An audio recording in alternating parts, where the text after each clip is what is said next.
इस वकूआ के बारे में और इस केस के हवाले से हम बात करते हैं सब इंस्पेक्टर वली पाशा साहब से, जो कि as a SHO police station Bhikhi में अपनी जिम्मेदारियों को सरअंजाम दे रहे हैं। अस्सलाम वालेकुम। वालेकुम अस्सलाम जी। वली पाशा साहब, सबसे पहले तो बहुत शुक्रिया वकूआ पर लेकर आए, ब्रीफ कीजिए क्या हुआ था।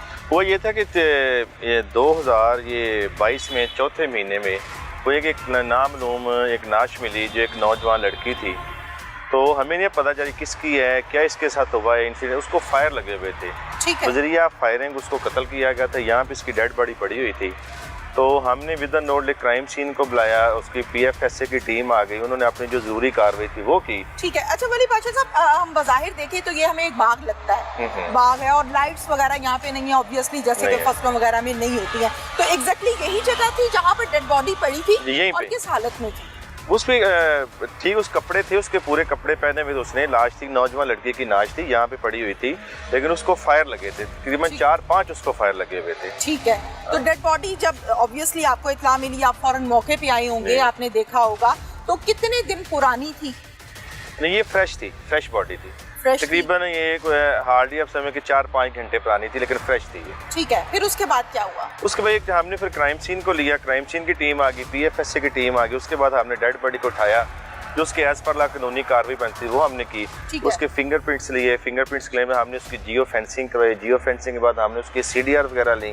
CDR के ऊपर हमने अपना काम शुरू कर दिया। CDR कैसे ली आपने? CDR हमने ये किया कि उसकी जो जियो फेंसिंग ली थी, जियो फेंसिंग के अंदर हमने जो नंबर वो क्लोज किए, जितने शॉर्ट लिस्ट किए, उसके अंदर हमने वो सारे नंबर लेके उनकी CDR देना शुरू कर दिया। तो CDR से चलते चलते हमें इसका एक पता चला कि इसका नाम तैयबा अफजल है। तो खासा लंबा प्रोसीजर आपने लेंथी जी, वो हमने तकरीबन हमें इस पे तकरीबन 3 से 4 माह लगे। 3 से 4 माह के अंदर हमें इसका कोई क्लू मिला कि इसका नाम तैयबा अफजल है। इसके फिंगरप्रिंट्स आ गए, इसकी मतलब सारी वो CDRs आ गई। हमने फिर बंदों पे काम करना शुरू कर दिया। काम करते करते करते करते हमें एक क्लू मिला कि हमें सरगोदा में क्लू मिला कि ये सरगोदा की रहने वाली है। ठीक है। तो हम सरगोदा में चले गए। सरगोदा में जब हमने सिला वाली के अंदर हमने जब रेड किया वहाँ पे, तो हमें अफजल नाम के को 8, 9, 10 बंदे मिले। जाहिर है। ठीक है जी। तो 10 बंदों को हमने जब सर्च किया तो उन्होंने कहा जी हम तो इसको जानते ही नहीं है, लेकिन इसका वोटर लिस्ट में इसका जो अंदराज था, इसका जो नाम था वहाँ पे उसका था मलाइका अफजल। वहाँ पे नाम इसका मलाइका अफजल था, लेकिन एक्चुअली ये तैयबा अफजल थी। ठीक है। तो जब हम वहाँ पे लोगों को सर्च किया, किसी ने इसको तस्लीम ना किया, कोई इसको मानने के लिए कि हमारी कुछ लगती है, हमारी बेटी है, हमारी वो, किसी ने इसको तस्लीम नहीं किया। ठीक है। और उसकी जो डेड बॉडी थी ना, उससे अंदाजा हो रहा था किसी ने भी इसको बड़ी ना मतलब किसी क्या कहते हैं कि बड़ी दुश्मनी के साथ उसको मारा है। उसकी नाश की ऐसी हालत थी, इतने उसको फायर लगे थे क्योंकि अंदाजा हो रहा था किसी ने बड़े ना गुस्से में आके उसके साथ ये ऐसा नफरत से किया उसे। ठीक है। अब नफरत में से नफरत कह सकते हैं आप उसको। तो सरगोदा से हम जब चलते चलते उसको गुजरात वाली साइड पे चले गए, जेलम वाली साइड पे चले गए। काफ़ी हमने सर्च करने के बाद ना हमें वहाँ से एक बंदा मिला जिसने कहा कि ये मेरी बीवी रही है 2009 के अंदर। 2009 में? 2009 में। और वो कितनावा शौहर था? वो उसका था तीसरा शौहर। तीसरा शौहर था। हाँ, तीसरे शौहर से बताया। अब हमें ये अंदाजा नहीं हो रहा कि उसका तीसरा है, पहला या दूसरा है। ठीक है, जाहिर है। तो नहीं था, उसने कहा ये मेरी बीवी रही है।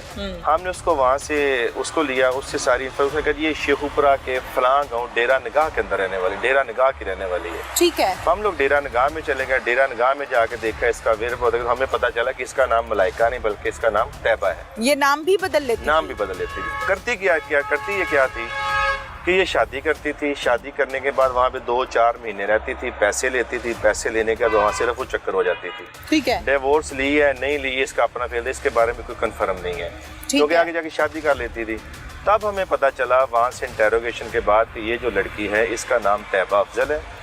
सही नाम इसका तैयबा अफजल है। इसकी 5-6 बहनें हैं। ठीक है। 5 की शादी हो चुकी है, एक की अभी शादी बाकी रहती है। ठीक है जी। ठीक है। तो ये वहाँ से इसकी फैमिली से पता चला कि इसकी पहले शादी जहाँ के गाँव के अंदर हुई थी, वहाँ से 4-5 में इसको इसने डिवोर्स ले ली। उसके बाद इसकी शादी शेखुपुरा शहर के अंदर हुई, फिर वहाँ से इसने मतलब चले गई।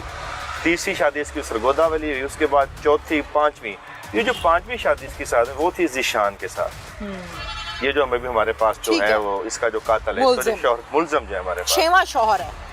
ये 5वां था। ये 5वां है। ये 5वां शौहर था। इसकी 5वीं शादी हुई। अब जो 5वें की बंदे की मौजूदगी में क्या हुआ कि इसने आगे नेक्स्ट एक और शादी कर ली। ठीक है। 6ठी शादी कर ली। अब जब 6ठी शादी कर ली तो पांचवी ने कहा कि मैंने तो आपके लिए सारा कुछ छोड़ दिया है, आपके लिए मैंने हर चीज कुर्बान कर दी, मैं घर से सड़क पे आ गया हूँ, ठीक है, तो फिर तुम ये क्या कर रही हो? हाँ। जिस दिन ये मर्डर होती है वो बताता है कि उस दिन इसने छठी शादी की थी, उस दिन उसका वलीमा था। जिस दिन मर्डर हुई है उस दिन वलीमा भी उसका वलीमा भी था, ठीक है। ये अपना वलीमा करवा के अटेंड करके उसके पास वापस आती है, उसको पता चल गया सारी बात का, ठीक है। तो वो उसको लेके आ गया बहाने से, अभी कोई बात नहीं चलते हैं। वो यहाँ पे लेके आया, उसने पिस्टल हायर किया, पिस्टल लेके यहाँ पे उसने उसको शूट कर दिया, डेड बॉडी यहीं फेंक वो चला गया। शूट भी इसी जगह पे किया? ओके। यहीं पे ला के शूट करके, तो यहाँ पे जरा थोड़ा सा गैर आबादी नहीं है, जी बिल्कुल, बागात हैं, खेत हैं, फसलें हैं, अब सारा नजर आ रहा है जी।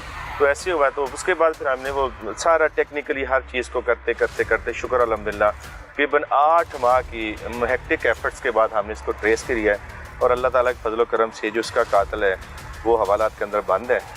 तो बिल्कुल सही है, कामयाब कार्रवाई की है आपने कि एक नामालूम लाश मिली है, उसके फिंगरप्रिंट्स लेना और कोई क्लू नहीं है, कोई बताने वाला नहीं है, उसको आपने ट्रेस किया, बड़ी ज़बरदस्त बात है।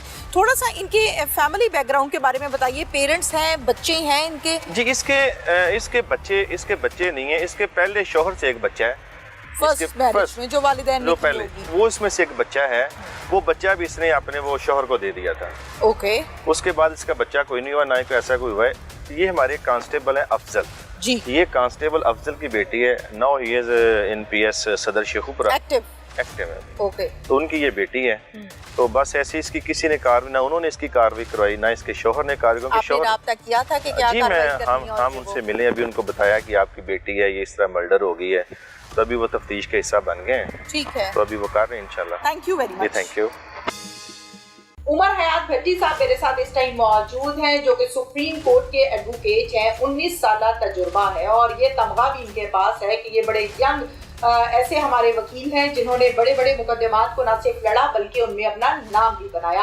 खवातीन के रोल के हवाले से जब हम बात करते हैं तो उसमें भी अपना एक अच्छा और नुमाया रोल अदा किया, और न सिर्फ काम किया बल्कि बहुत से ऐसे केसेस जिनको इंसाफ नहीं मिलता था उनको इंसाफ भी दिलवाया। उमर हयात भट्टी साहब से आज के केस के हवाले से हम डिटेल के साथ बात करते हैं कि औरत का किरदार, औरत का करैक्टर क्या होना चाहिए। अस्सलाम वालेकुम जी। वालेकुम सलाम। सबसे पहले जी थैंक यू सो मच जी, वेलकम। टाइम दिया, अपने टॉपिक की तरफ आते हैं, कम टू द टॉपिक जी प्लीज। औरत का किरदार क्या होना चाहिए जनरली, पहले हम इस पर बात करते हैं। औरत का किरदार क्या है, औरत क्या है? जी यकीनन हमारी चूँकि एक सोसाइटी की अप्रोच मिक्स्ड है, इस्लामिक और वेस्टर्न अप्रोच, तो हम एक्सपेक्ट करते हैं अपनी फीमेल्स के से कि वो इस्लामी वैल्यूज़ के अंदर रह के अपना जो तर्ज़ ज़िंदगी है वो रवायात के अंदर रह के गुजारें। अब उनमें बड़ा एक इम्पॉर्टेंट एस्पेक्ट शुरू होता है उनकी शादीशुदा लाइफ का, घरेलू लाइफ को साथ लेके चलना, या कुछ प्रोफेशनल एजुकेटेड लेडीज़ का अपने पेशा को और घर के मामलात को साथ लेके चलना।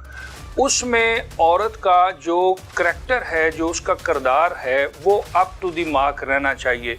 उसका घर से बाहर निकलना, अपनी जॉब के पॉइंट पे पहुंचना, और उसके बाद फिर अपने घर की तरफ बच्चों में वापस लौटना, ये सारी चीज़ें जो हैं ये एक समझ लें कि एक इन कैमरा अप्रोच की तरह ही चीज़ें हैं। ठीक है। तो ऐसी जो हमारी बहनें, जो बेटियां, जो हम शादीशुदा बहू हैं, बीवियां हैं, उनका हर रिश्ते के अंदर एक बड़ा एहतराम मौजूद है।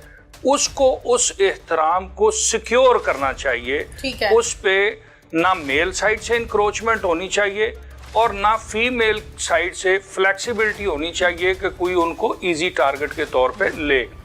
तो मैं समझता हूँ कि जैसे आज का जो ये केस है आपका, इसमें एक ब्लाइंड मर्डर की शेप में एक यंग लड़की को मर्डर कर दिया गया, लेकिन जब हम उसकी बैक स्टोरी पे जाएं, फैक्ट्स को बैक रिवील करें, तो उसमें क्या निकलता है, बड़ा एक बदकिस्मत पहलू है जो सामने आता है कि एक खातून, जो अभी तक हालात सामने आए हैं इन्वेस्टिगेशन के दौरान और अदर सर्कमस्टांसेस से, वो ये है कि एक खातून अपने गलत किरदार की वजह से एक शख्स के साथ बदकिस्मती से वो शादी करती है, अपनी जो शादी की टाइज हैं उनको नहीं तोड़ छड़ाती, second trap, third trap, fourth trap unfortunately, और फिर ये पहलू आ जाना। एक ये मौक़िफ़ है, लेकिन मुआशरे के लिए तो ये एक अलार्मिंग स्टेप है। ये हमें अलार्म करता है कि हमें इन पहलू जो पहलू हैं इन पे पूरा फोकस करना चाहिए।